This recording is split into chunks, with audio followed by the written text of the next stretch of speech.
What's up, guys, and welcome back to the Philosophical Misfit podcast. Today, what I wanted to share with you all and talk with you all about is, some personal stories of mine that have to do with this topic, this subject that we're going to talk about today, and share with you all a lot of ways that I have overcome this barrier in my life that is also probably the biggest barrier in humankind's history. It's the barrier, it's the thing that keeps us from being us. It keeps us from doing what we want to do. It keeps us from becoming the person that we want to be, fulfilling dreams. And the barrier is fear. Simply said, the biggest barrier is fear. And there's really, when you think about it, the foundation for living, doing, being, it comes down to two things. It comes down to fear and love. Every action that you do, it comes down to fear and love. Are you doing this out of fear, or are you doing it out of love? And, obviously there's the saying, there's pride before the fall. But if you really think about it, pride and what it is actually just this covering up of a lot of different fears in an individual or whatever. So I want to talk with you all about fear today. Now, for me, fear, in a personal sense, within the last 3 years, has really been a huge thing to tackle for me. So, as a lot of you know, and it's what my YouTube channel is about, for the past 3 years, I've been in this really skeptical, been in this really doubtful, agnostic sort of place, and so that fear in dealing with, in searching, has come up multiple times. But on top of this whole, I guess you could say, spiritual type journey that I'm on, I've also been diagnosed with chronic Lyme disease, and with that comes a whole other host of problems and issues, mainly depression. And I have dealt with a lot within the past couple of years of panic attacks, anxiety attacks, different.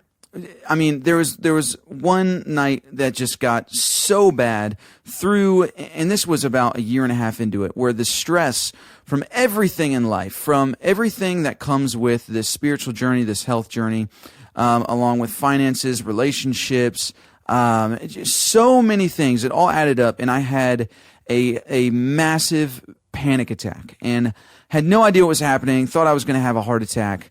Anyway, I woke up I'll try to keep this story a little short, but I woke up in the middle of the night at 3 a.m., sometime after 3 a.m. My heart was palpitating like crazy, and I was like, what's going on? And it was to a point where it was really freaking me out. So couldn't go back to sleep, and went in my bathroom just to kind of just walk around and, just use the bathroom, whatever.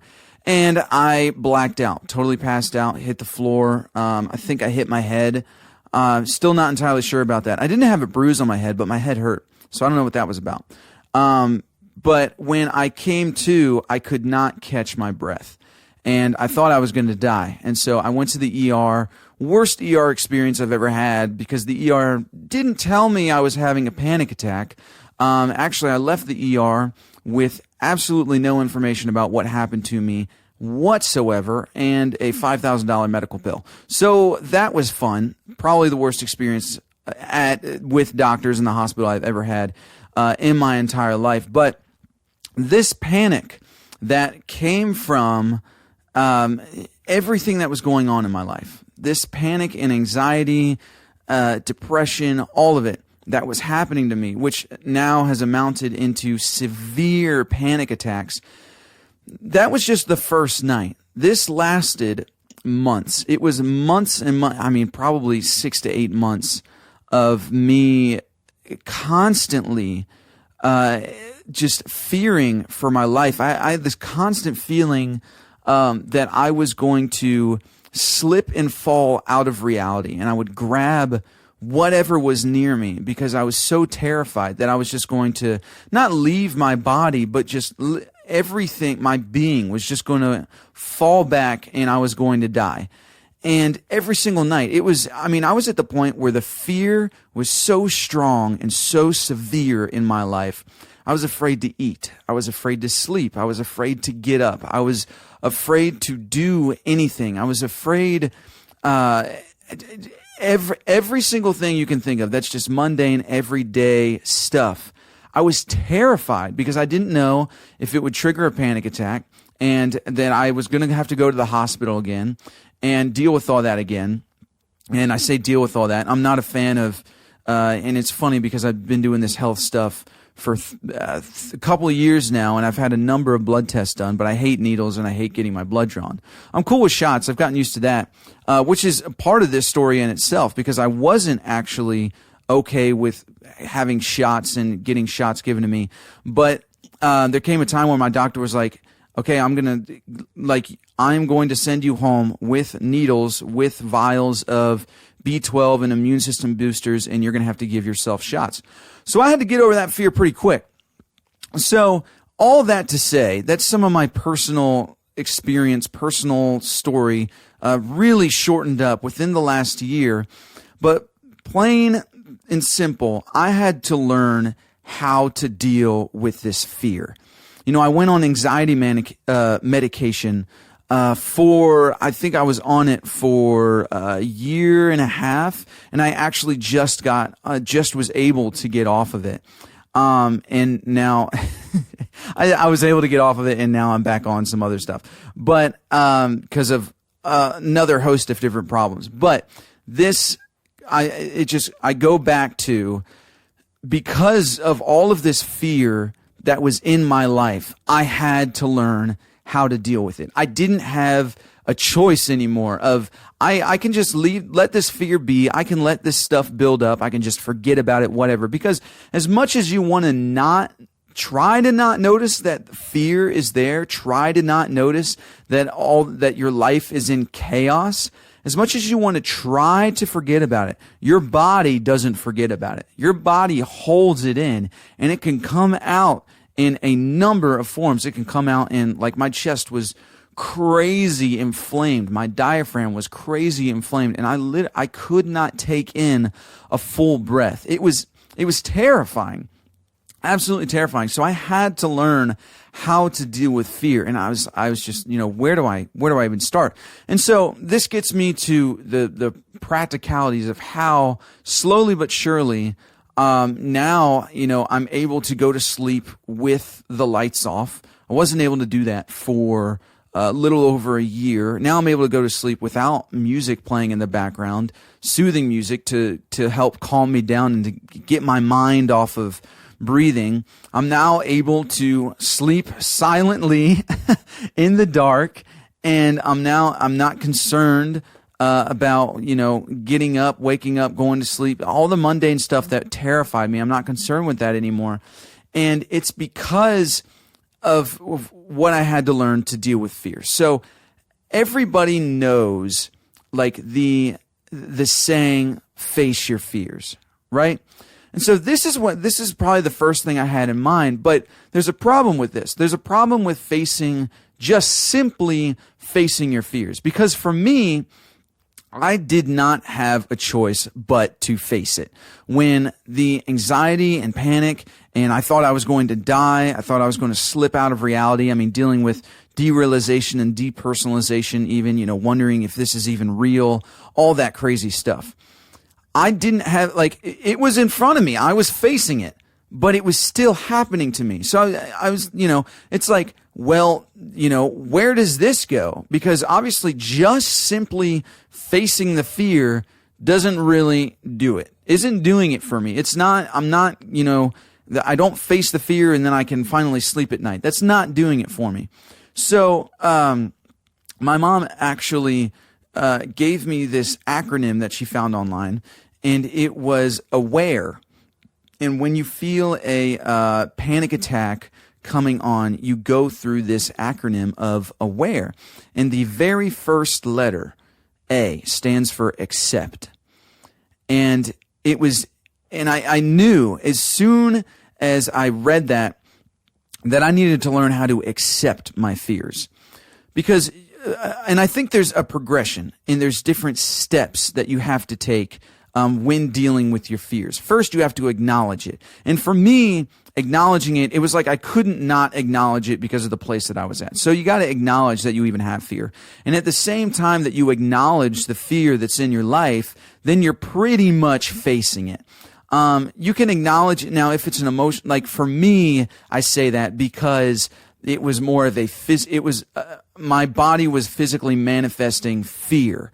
But for a more emotional side of things that, you're not physically manifesting fear, or it's not coming out in an unhealthy way through your body, then maybe, just simply acknowledging it is the first step, but maybe that's not also facing it. For me, because it was coming out physically, acknowledging it was facing it.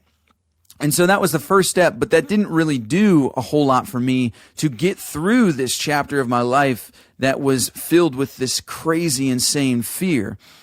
So the next step was accepting it, was accepting that it was happening. And when I started adopting this, when I started really putting this into practice of accepting my fears, as soon as a panic attack would start to happen, like when a panic attack starts happening, you don't want to admit to yourself that it's happening because it's that terrifying. It's that scary. So as soon as I got to a point where I started accepting I am having a panic attack right now, then I was able to start moving forward. And I forget what the rest of the acronym in. I think it's aware, accept, watch. I forget what the second A was for. And then it's rate, rate on a scale of 1 to 10 how bad it is, and evaluate. I was able to rate and evaluate, okay, I've had a panic attack that's at a 10. Like, I think I'm going to die. And I'm accepting that this panic is happening to me right now, and it's at a 6. So I know that there's been worse. So I know that I have the ability and strength to make it through this. And so through putting that into practice, it got rid of a lot of fear that was causing all this stuff to manifest in my life and was causing all of this stuff to take place. And so I was able to get past a lot, but even afterwards, and even now years later of still sometimes dealing with panic, but knowing how to navigate it, knowing what to do about it, I really, this new thing had been coming up, this new topic, subject, it was like it was ringing in my ear, that it was like I was missing a step. And so there's acknowledging the fear, there's facing the fear, there's accepting the fear, and then there is surrendering to the fear. And this is the step that I am currently on. I don't know if this is the end all to it, but surrendering to the fear. Now, this is a very foreign concept, kind of like the concept in my episode of don't be there's dreamers, there's doers, and there's failures, but be a failure. The whole reason for be a failure is because the way that our mind registers what a failure is in a specific way that you need to think about how to go about doing something. Like, it's like expecting to fail, and you'll actually learn more than you ever had. And so it's kind of the same thing with this surrendering to fear. So surrendering to fear, what that looks like to me is once I've acknowledged it, once I've faced it, once I have even accepted it, that this is happening, letting the fear and panic take me. Take me where it will, because here's the reality of the situation. So, like I said before, I was scared, terrified, scared of like needles, getting blood drawn, different things like that. And there's a couple other things that have really helped me through that. And I'll mention those here in a second. But the last time that I was at the doctor's and they were doing a blood draw just to check up on, cell rejuvenation and immune system and all this, infections, all this other stuff, I asked the nurse, I said, so is this when I get lightheaded and I start to panic and, I think I'm going to black out when you guys are taking my blood, is there is it all, is there anything physical, like physically right about that, like it's supposed to happen, or is it really just all in my head? And she looked at me and she said, it is all in your head. It is really all in your head. You're not going to pass out. You're not going to, well, you could pass out, but you're not going to die. That fear, that panic, that is all in your head. And the reality is people have given lots more blood than what I've given. Lots more blood than what I've given. And they haven't even, they haven't passed out, no panic, whatever. They might feel a little lightheaded. But because in my head, I'm like, they're pricking a vein right now. And my head just goes to the extreme because of a situation that happened to me when I was a kid. And I had blood drawn and then I passed out and it was terrifying. And so that memory has stuck with me like my entire life. But because of that intense fear, my thought process is when they stick the needle in me, it's like immediately like I could die. I could die right now. And so that being that, it really is, I mean, it's all in my head. That's not going to happen. So lately, what I've been doing, whenever an ounce of panic, anxiety, whenever just the smallest bit of anything like that, remotely around that comes up, and it was a couple weeks ago, I gave blood again, and I had to get a CAT scan for something. When they stuck the needle in my arm, I just kept saying to myself, and I used to say, accept, just accept. But now I've been saying surrender. And that's what I did when I gave the CAT scan. I was just repeating myself, just surrender to it. You're fine. You're not going to die. Surrender to this feeling. Because, and I say surrender to it, because, and I said this before, I think I said this in the last episode, the only thing to fear is fear itself. Because when you actually accept and surrender to the fear, then the fear is exposed for what it actually is, which it is just a mindset that imprisons you from becoming who you want to become, from doing the things that you want to do.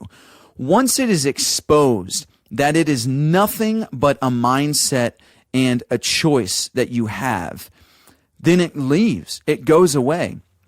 And so, tiny little story about when I gave the CAT scan a few weeks ago. So he stuck the needle in my arm. I didn't know it was coming until I was in there. And, I was in that little gown. And he's like, so we're going to stick a needle in your arm. And I'm like, okay, great. Wasn't really prepared for this. But fantastic. So I've already explained to you guys, I'm not a fan of my own blood. I can see blood on other people. Totally fine. But when it's on me, yeah, that's when I start to freak out. So, normally when they stick the needle in me, I close my eyes. I don't even look. And so this guy has no idea. I didn't tell him. Like, normally I'll tell the nurses, I'm like, this isn't my cup of tea. Like, I'm just going to close my eyes. I'm not good with this stuff. So yeah, but I didn't tell the guy anything when I went in there. And so he sticks the needle in my arm. And this is, still right now, I'm navigating through what really this looks like and putting it into practice, what surrendering to fear looks like. So keeping that in mind, while I'm in this doctor's office getting ready to do this CAT scan, he sticks the needle in my arm, and you hear this like, oh, okay. And I'm like thinking, oh man, like I feel the cold running down my arm. And he's like, well, you have a lot of blood coming out of you right now. And got a little bit of a mess to clean up. I know I'm in your vein. You're bleeding pretty good. And I'm just thinking to myself, like, dude, you got no idea what you're saying right now and how it is affecting me. But I kept in mind, I was like accepting it and then surrendering to it. Because I felt that panic come on again. But I was just like, surrender. And so it was just a fantastic opportunity for me, even though it's terrifying, to exercise that surrendering to fear. And I felt this in a number of other different ways in my life. In the surrendering to fear. It hasn't just come out through all the medical situations and instances, but even in a lot of emotional situations as well. And let me tell you, there's still times, like with health and stuff, that when I wake up and I'm not sure what my breath is doing. I'm off rhythm and I have a hard time breathing and just a number of different things. And I start to panic. But then I just keep in mind, like, surrender. And I just keep telling myself, surrender to it. Because when I have started to surrender to the fear, which is so, like, I mean, when you really think about it, the thought of surrendering to fear can seem pretty insane. It's like, why would you surrender to it? You know, I mean, obviously the human instinct is fight or flight. And so if you're afraid, normally it's flight. Except for me, that's what it's been, in the situations of health and like with, my body and going to the doctors and stuff like that.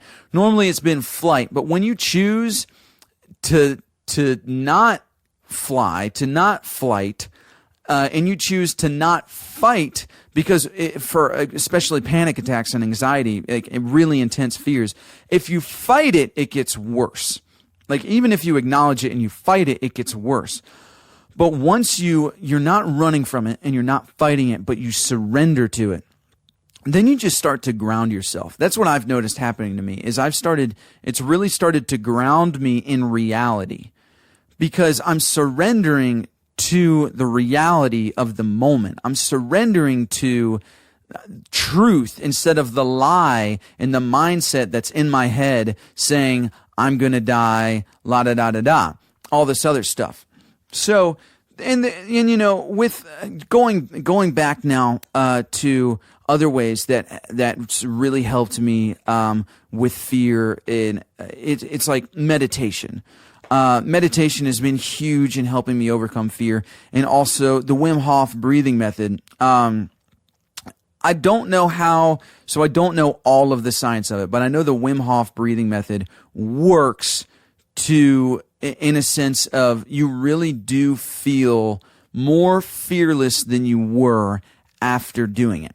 And I don't know how that works chemically in the body. I know that Wim Hof talks about it, but I know for me that from doing the Wim Hof method consistently, I'm not doing it right now currently because when your body is going through like all the medication that I'm doing and all the different things that I'm doing, your body can say this is too much and you can be adrenally fatigued. So I was starting to get really adrenally fatigued doing the Wim Hof method, so I haven't been doing it as of lately.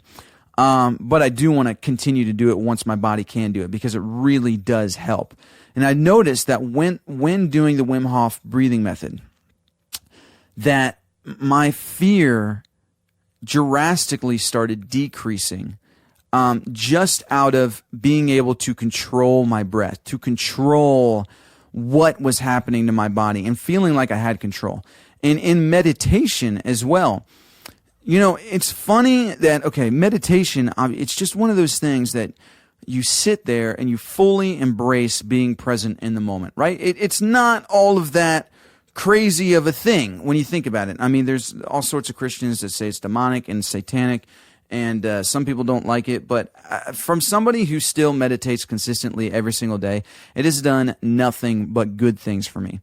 But it's actually pretty crazy how in meditation, how much fear has come up. And it's a very strange thing because when you think about it, so in our daily life, we are either thinking about the future or we're thinking about the past. We're thinking about what we have to do tomorrow, or we're reevaluating our day. We're reevaluating yesterday. We don't take a lot of time. Okay, so because we don't spend a lot of time in the present, that causes us to bury a lot of things that we need to deal with, but we're not dealing with it because we're not acknowledging it. And so, since I've been practicing meditation, as I come into the present moment, the things that start to come up, that manifest themselves in my body, in my breath, some of them are fears. Some of them are scary. And, you know, in doing this every single day, it's given me more of a chance and an opportunity to practice these steps to overcoming fear and to surrendering to these fears. Because I've noticed like fears have come up, like I'm actually afraid to be in the present moment and to live life in the present moment because I'm afraid of, being comfortable, maybe being comfortable with that, and that my dreams will never come true. And that, or just, I feel like if I consistently think about the past and reevaluate it, then that will make me a better creator, a better actor, musician, human being, or whatever. But that's not the case. Or even thinking about the future, thinking about my dreams, that is what will give me more peace, but it's not. All of that is just kind of a defense mechanism for you to escape the reality of where you are right now and the things that you need to deal with right now. And so, there's a lot of things that have come up in meditation that some have just been, wow, that's a very interesting insight. And some have been, that's actually terrifying. I need to deal with this. And just talking about this right now, there's actually a whole big thing of meditation and why some people think it's demonic or satanic is because of the negative effects of meditation, which is basically exactly what I'm talking about right now. People have said, oh, meditation is terrible because people were totally fine. And then they went on a meditation retreat and they had a nervous mental breakdown and they've never been the same since. Or people were totally fine until they meditated and then they got depressed. Or people were totally fine when they meditated and then this negative thing happened and that negative thing happened. Like all of that is completely normal and it is completely necessary to the process of knowing yourself better and becoming the person that you want to be. Because I guarantee you the people that had that happen to them were the people that were completely ignoring these fears and these situations in their life that came up during meditation, and they realized they finally had to deal with it, and it broke them. It broke them because they were so unwilling to deal with the fear. They were so unwilling to deal with themselves that it finally came up when they chose to rest in the present moment. And I think that is the essence right there of surrendering and of this final, I don't know if it's the final step, to fear. Acknowledging, facing, accepting, and then surrendering to fear. But I do know that when facing your fears, these things will come up. It will happen. You'll go into, dealing with fear is a brave thing to do, is a courageous thing to do. But it is something that because of how our generation is and how our society is, how our culture is, we feel we have the luxury to just put it aside, but actually it is that right there that is holding us back. It's that right there that we're unwilling to acknowledge it, face it, accept it, and ultimately surrender to it, so that we can see it for what it actually is, and it's just holding us back from the person that we want to become. So, fear. Just going back to what I was saying at the beginning, all of what I said, all of what I have learned out of fear. Let me leave you with this because I'll wrap it up here in a second. And I didn't know if I was going to say this at the beginning of the podcast or at the end of the podcast, but years ago, when I was at ministry school, one of the pastors who he taught on fear. Now, there's a lot of things that I consider myself this skeptic, agnostic, not really knowing what I believe, but a lot of principles that I learned when I was a Christian and practice. I still hold on to those principles because there's truth there, and I'm not going to deny that truth. Because if I were, then it would just be bitterness and unforgiveness and a whole host of other defense mechanisms putting in play that just are keeping me from the actual truth. So this is one of those principles that I learned from this pastor that it just puts everything into perspective with fear for you. So what he said was the dogs of doom lie at the doors of your destiny. meaning your greatest fear. Greatest fear, smallest fear, fear itself are always going to be in front of the doors to your destiny, are always going to be in front of your dream, the person you want to be, the place you want to be. They're always going to be standing there right in front of you. And I actually just read a quote by Tony Robbins the other day, and he said, pain is not meant for you to suffer. Pain is a gift that propels you forward. And I think it's a similar concept, a similar thing with fear. I don't think fear is meant to make us miserable. I mean, there's nothing good in fear, but there's nothing good about fear. But fear, the lessons that we can learn from fear is a gift. And it's priceless, and it's sharing that gift that is going to change the world ultimately. I mean, I wouldn't have been able to talk for 30 minutes now on fear had I not gone through everything that I'd gone through within the past year of my life. And so fear, there's a purpose there. And there's a purpose to pain, there's a purpose to fear. And if you really want to walk through the doors of your destiny, that's a brave walk. Whether you believe in destiny, purpose, whatever, you could be a complete existentialist and just say, I choose my own fate. That's fine, whatever. But whatever fate you decide and you choose, there is going to be dogs of doom in front of that door, and you're going to have to face it. And so learning these steps, learning the things that I learned that hopefully you can benefit from, hopefully you can hear these things and say, this is really going to help me out in life, and this is going to help me get through those dogs of doom and walk into my door, the doors of destiny that I have for my life. I mean, that's my goal with all of this. And so along the lines of the final step of surrendering, one of my favorite movies of all time, maybe that's an overstatement because I have a number of favorite movies. I have a list of favorite movies, but I guess I should say my favorite superhero movie. Avengers Endgame. That's probably in my top 5 favorite movies of all time. It was just so good. But my favorite, superhero movie that is just about one superhero, not like an Avengers, a team of superheroes, is Doctor Strange.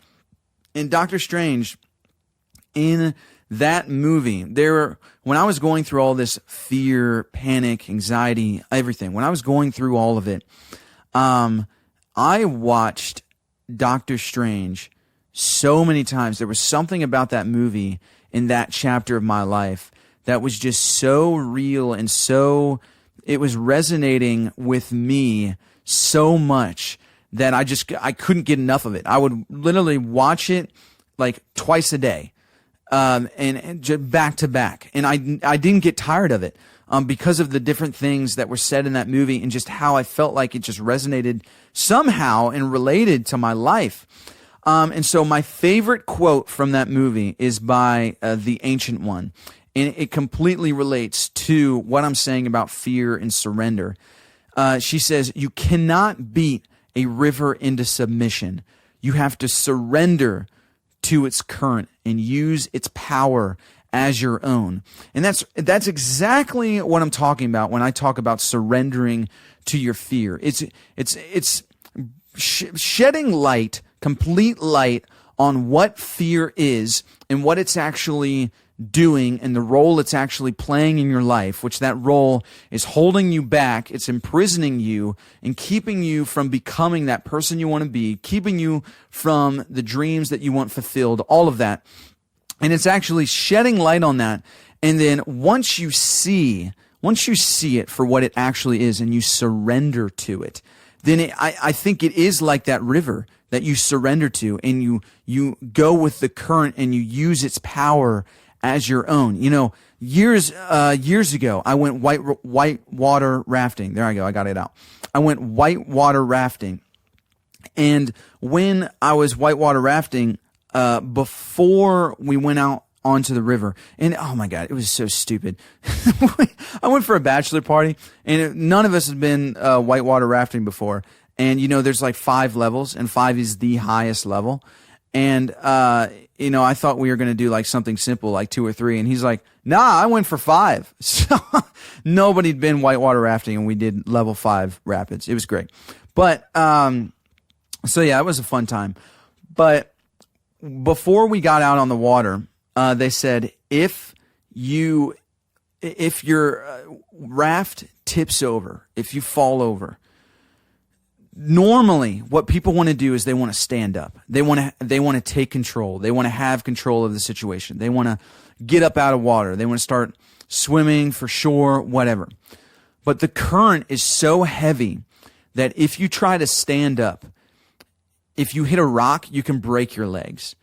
Standing up, trying to fight the river, is so much more detrimental, will do a lot more harm than it will do anything good for you. And so they said, just lay back. Just let the river take you. And that's how you'll stay alive. And that's how you'll get your bearings. And that's how you'll be able to eventually come into a clearing and swim to shore. And that directly correlates with what I'm talking about with surrendering to fear. Just using that heavy wave of fear, anxiety, panic that hits you when all of this stuff starts going on in my life and even your life, surrendering to it, letting it happen, resting in that moment, and then seeing fear for what it actually is, the lie that it actually is, and then coming out of that with an even brighter light that is a lesson that you learned, and which is a gift that you will hold with you and take with you. And I think it's those gifts, it's these things that we learn time and time again. Like every time we come into contact with fear, we for me at least, this is how it's been for me. I go through acknowledging it, facing it, accepting it, surrendering to it. And then again, acknowledging it, facing it, accepting it, surrendering to it. And then again and again and again and again. Over time, all of these lessons that I've learned, all of these things that I've accumulated have set up this system in my mind. Like it's this systematic mindset to where now whenever a fear comes to me, that it's like I immediately go through those steps, and then the more I go through it, the faster that I overcome these fears. And that has shown itself with, like I was saying, with like my doctor saying, I'm sending you home with needles and vials of B12 and immune system booster, and you're going to give yourself shots. I filmed on my YouTube channel the very first time I gave myself a shot. And in that YouTube video, I was shaking. I was breathing heavy. I was terrified. And I was just sticking a B12, injection into my leg. Not even a big needle at all. There's nothing to be scared of. And now, through going through that time and time and time and time again, now it's nothing, and I'm sticking needles in my stomach for immune system boosters. I'm once a week giving myself those B12 shots, and it's not a big deal anymore. It just I think the science of it is I have reprogrammed my neurological pathways in my brain to think differently, to do otherwise. And this is the exact reason why I believe in free will. And I'm not a determinist. I'm more of a compatibilist that science, the world, or the objective reality, materialistic world is determined, but us, who we are, our brain can be shaped, can change. And science backs this up. There's a number of scientists that I can't, they're not coming to mind right now, but it's the same thing with, or that kind of, neuroscientist. One specifically, I think his name is Justin Schwartz. I could have that name wrong. Hold on, I'm actually going to look it up. Justin Schwartz, OCD patients. Let's see if that comes up. Schwartz. So I think it's Schwartz. I think that's how you pronounce it. Jeffrey M. Schwartz, medical doctor, psychiatrist, neuroscientist. So what he did was he has done a number of scientific studies on OCD patients. So OCD, like if you know OCD, plenty of people who have tics, plenty of people who, I mean, it's hard for them to function in everyday life because of how they live life. And if you're not familiar with OCD and what it is, look it up. But him and through his findings and studies in neuroplasticity, that our brain is made of plastic and we can reshape the way that we think. He's found in OCD patients, he's gone through these 4 different R's, like reevaluating, revaluing, renaming. I'm probably butchering it, but I'm not going to look it up right now. But he has a step-by-step process of helping people to think differently, to do differently, to overcome. And it is scientifically proven through MRI imaging that the patients that deal with OCD that have been on medication, they took a before and after picture on an MRI of what the brain looked like from an OCD patient before the medication and after the medication. And they did the same thing with the people that went through Jeffrey Schwartz, his program. And it's exactly the same. The results are the people that have overcome OCD without any medication just by physically going through these exercises of rewiring the brain, rewiring the neural pathways of the brain, and so they can do differently. And so OCD doesn't control their life and they're not on this medication. Free will and the ability to do that, and because of the gift that we have, that is our brain, the ability that we have to reshape our mind, it's amazing. And we can do that with fear. We can do that with reshaping the way that we navigate and go through our life and how we react to fear. We can choose to not react to fear and to react in love. But it's by doing this time and time and time again, just like I was saying, with acknowledging, facing, accepting, surrendering. For me, doing that time and time and time again with fear, not only have I learned all these lessons and shed light on what fear actually is, but it is changing the makeup of my brain to where I'm not afraid anymore.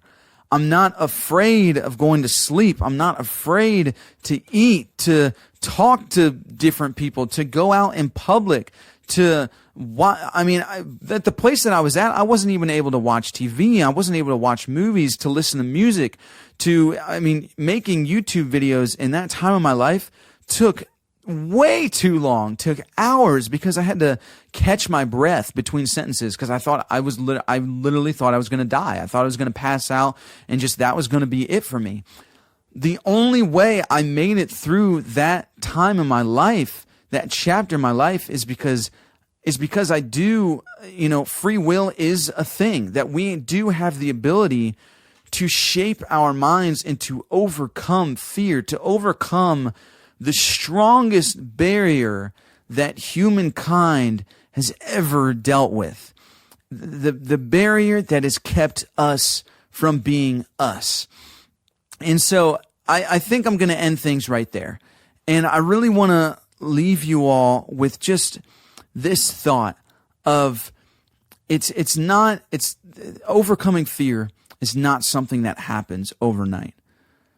But if you continually make the decision, which is a brave decision, which is a decision that you make, that, it's easy. It is easy to be a determinist. It's easy to be negative. It's easy to be a negative person. But making the choice, allowing yourself, saying, I do have a choice and I can do otherwise, and repeatedly waking up in the morning and choosing to be brave and courageous and being a positive person and fighting for love instead of reacting to fear, it will change your life. And so I'm leaving you with a call to action. that once you find those fears, whether you find them in meditation or whether you know exactly what I'm talking about, of different fears that you have in life that you just need to face. You need to acknowledge them, that they're there. You got to accept them, that this is what's happening to me and this is what's going on. And then surrendering them and seeing them for what they are, but then using that power, using that strength as your own. Do it, live it, go out and become the person that you've always wanted to become. Do the things that you've always wanted to do. It's literally right here, right now, in this moment. You just got to accept it. You got to surrender to it and embrace it. So, guys, I hope you really enjoyed that podcast and got a lot out of it. I know it's just fun sharing all of these things with you all. And I really hope that you get a lot out of it and that you can really think on these things to, and that they'll not only change the way that you think, but they'll change the way that you live. So, that's it for this one. I'd love to know your thoughts on this. Feel free to hit me up on my YouTube channel, The Philosophical Misfit, or hit me up on Instagram, nate.alger. And, go out, live life. So I'll see you Misfits in the next one. All right. Peace out.